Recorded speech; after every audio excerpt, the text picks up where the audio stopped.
നമുക്ക് 2 മുട്ട വറക്കാം കേട്ടോ.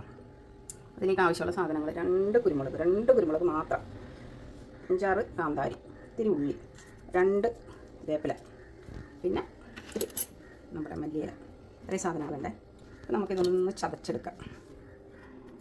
കാന്താരി ഇട്ടിട്ടുണ്ട്, അതിലേക്ക് ശകലം ഉപ്പിട്ട് കൊടുത്ത് ചതച്ചെടുക്കാം.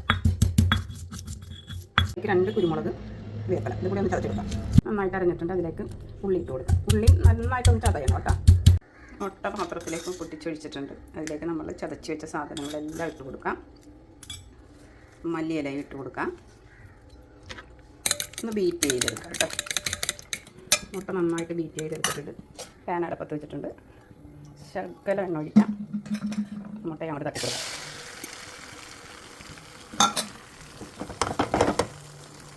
കഴിഞ്ഞിട്ടില്ല ആർഭാടം കേട്ടോ. അതിലേക്ക് 2 അഗസ്ത്യ ചീര അങ്ങോട്ട് വെട്ടി അരിഞ്ഞിട്ട് കൊടുക്കാം. കുറച്ച് മുരിങ്ങയില അതും കൂടി അങ്ങോട്ട് ഇട്ട് കൊടുക്കാം. എന്നിട്ടൊന്ന് ഇത്തിരി നേരം ഒന്ന് അടച്ച് വെച്ച് വേവിക്കാം. നമുക്ക് ഒന്ന് തുറന്ന് നോക്കിയാലോ.